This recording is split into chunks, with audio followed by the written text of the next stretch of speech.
All righty, I think the numbers have stopped tickling up. So again, greetings, and I hope you all are having a terrific Tuesday.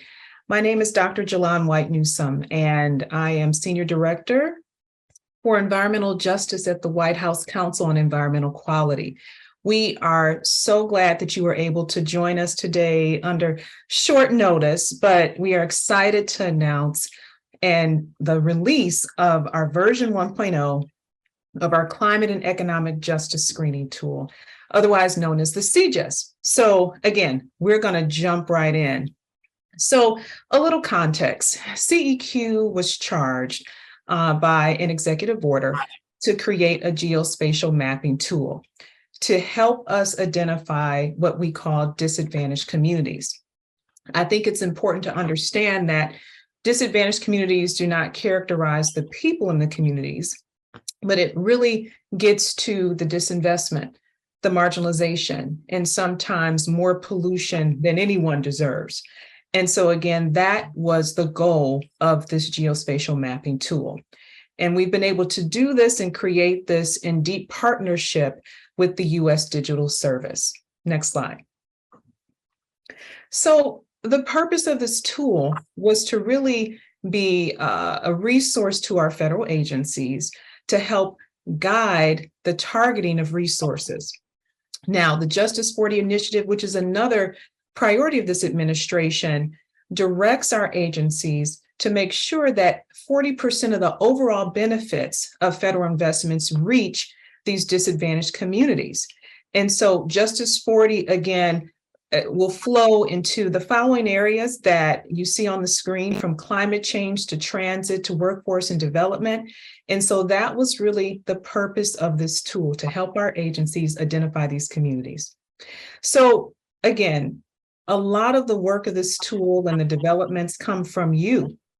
There were many opportunities, surveys, emails, comments for folks to provide their recommendations, consultations as to what we should use around data and process. And so we want to thank you for all of your feedback and hope that you will see yourself in version 1.0 of the CEJST.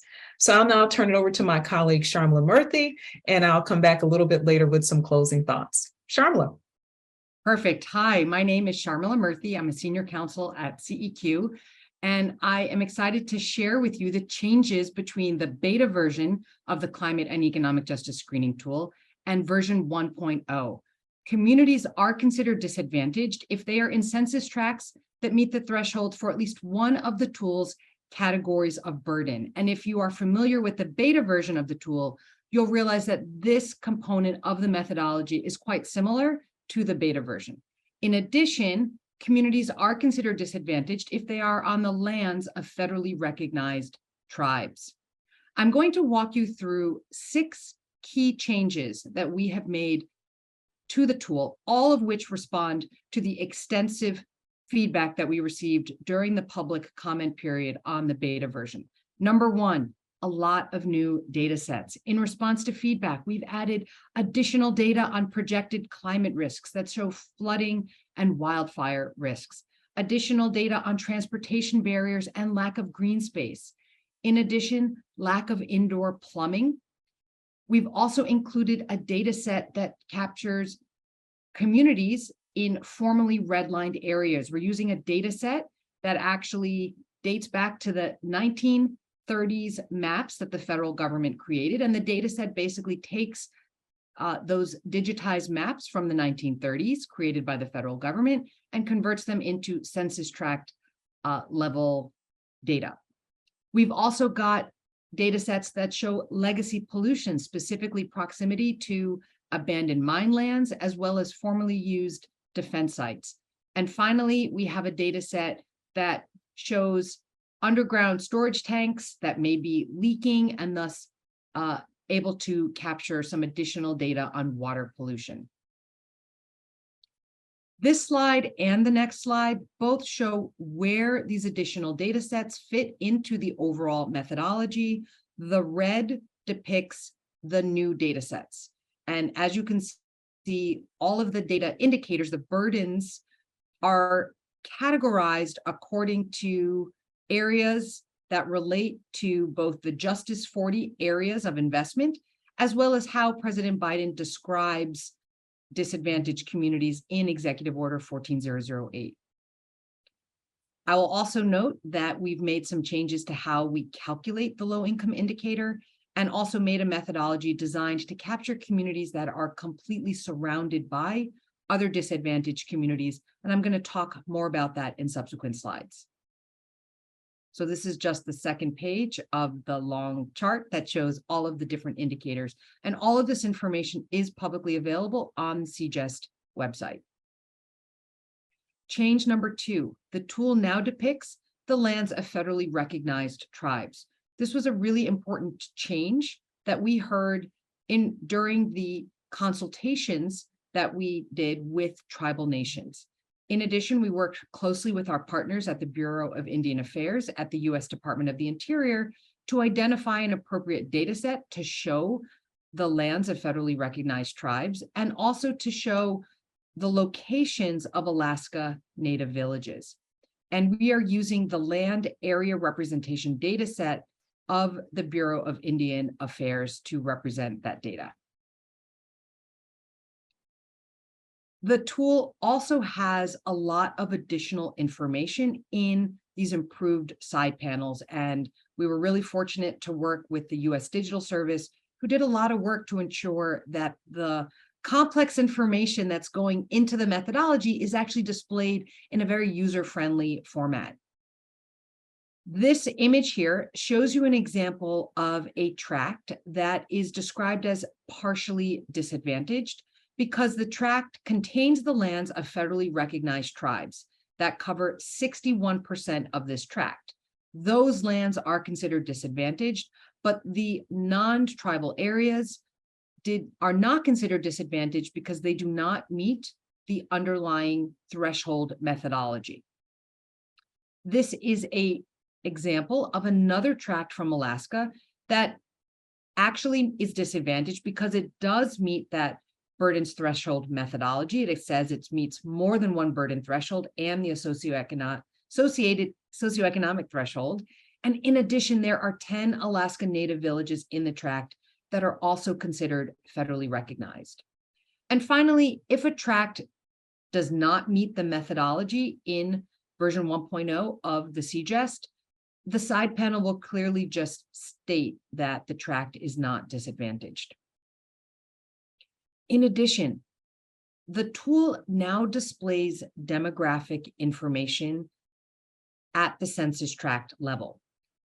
This demographic information about race and ethnicity, as well as about age, is being provided for information. It's not impacting the methodology, but rather in response to public feedback, the tool now displays this information. In addition, on many web browsers, you will see that the categories of the thresholds that are actually met light up in a dark blue category. And if you were to click on any one of those plus signs, you would then have a lot more additional information that clearly shows which ones of the burdens are in fact met and why. Change number 4 is tracts surrounded by disadvantaged communities. During the public beta period, we received quite a lot of feedback about communities that looked like this image on the left in the beta version, a tract that was completely surrounded by other disadvantaged communities.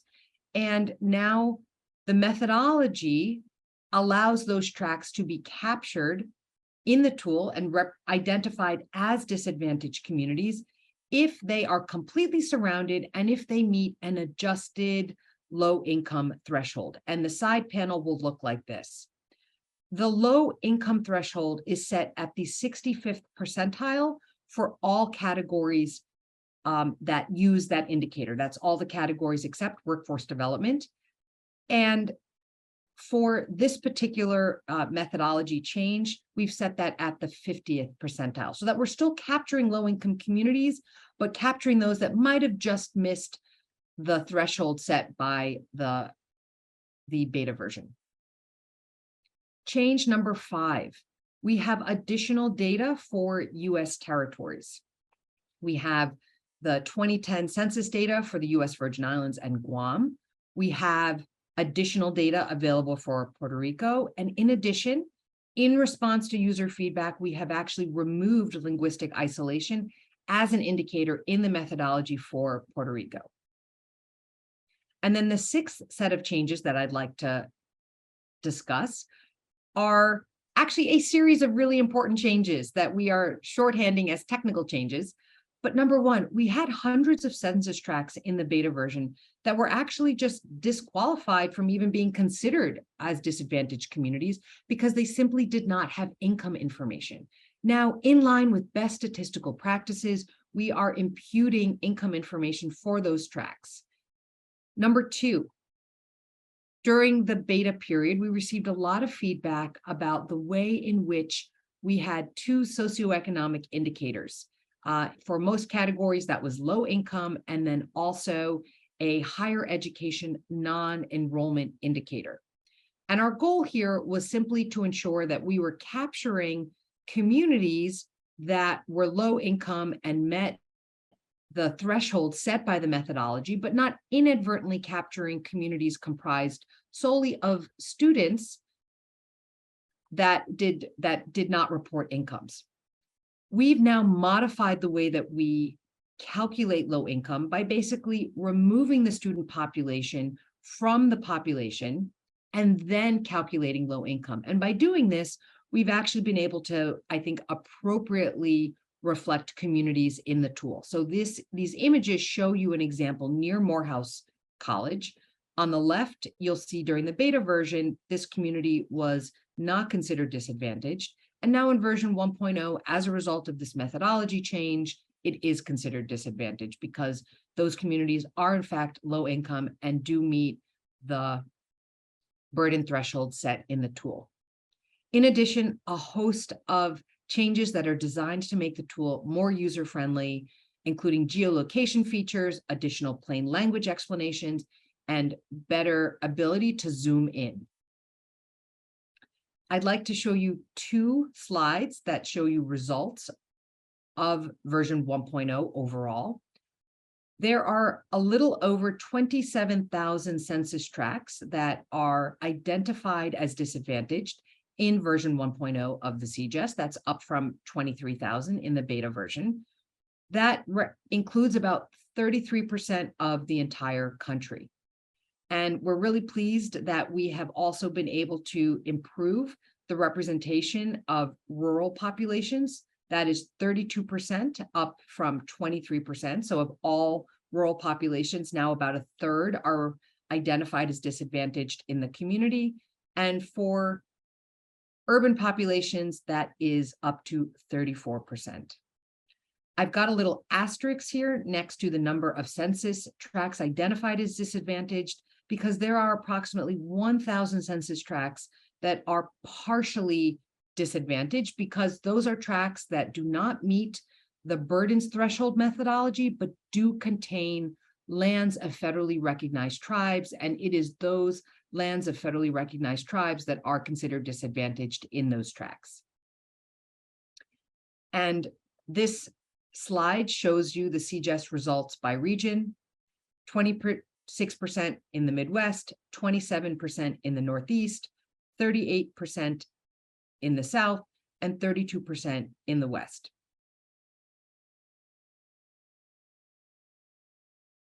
I want to conclude my portion of this presentation by saying that CEJST is an iterative tool. This was always envisioned in Executive Order 14008. We are intending to continue to identify additional data sets that can be incorporated into the tool. And we were really grateful for the large number of suggestions of additional data sources to explore. We are only able to incorporate data sets that are nationally consistent, publicly available, and importantly, available at the census tract level. So this slide gives you some examples of data sources that we would like to include, but do not yet meet that criteria. In addition, we are eager to be improving the methodology to better reflect cumulative impacts in future versions of the tool. Right now, the tool uses this threshold approach, but we anticipate that future versions of the tool will be able to identify communities that are disproportionately bearing these cumulative impacts. Finally, version 1.0 will be available in Spanish in the near future, but we are also investigating other languages that we might be able to translate the tool into, and we would, of course, welcome feedback on that. So with that, let me turn it back to Jalan to talk about some exciting next steps. Thank you so much, Sharmila. So really building on the point that Sharmila said, this is an iterative tool, and we are going to continue to improve it as much as possible. And so knowing that one of the concerns without having a cumulative impact indicator right now is that, again, something that we've heard from stakeholders, that when you have, for example, census tracts that are middle income and don't meet that low income threshold, but are still experiencing some environmental burden, that the tool right now doesn't capture that. But we hope by working with our White House Environmental Justice Advisory Council CEJST working groups, our WEJAC CEJST working group, as well as this study committee that's being pulled together by the national academies, that those two inputs and that partnership will help us develop an impact indicator that will address cumulative impacts and really make it a part of the tool. So that is something that we are excited about digging into and making sure that version 2.0 captures this important indicator. And so in closing, we want you to know that we will have future engagement opportunities around the CEJST tool. So even though we're not taking questions right now, there's an opportunity for you to provide feedback in multiple ways through the tool, whether you click on the census tract or check out one of our surveys. We want you to play with it, spend some time exploring the tool, provide your feedback, and then again, stay tuned and take a look at the CEJST public engagement page for upcoming opportunities about how, again, we can share more about the tool. Also, if you are making statements about the tool, hopefully positive statements, definitely hit us up on our social media handles that you see here in front of you. And if you're actually making statements, we want those to go to our Public Engagement Director, Jessica Ennis, and you see the email for Jessica below. So again, we appreciate your time. On behalf of the CEQ-EJ team, thank you for all of your feedback and input and attention. And I hope this is something that you will talk about over a delicious Thanksgiving dinner. Take care and be well.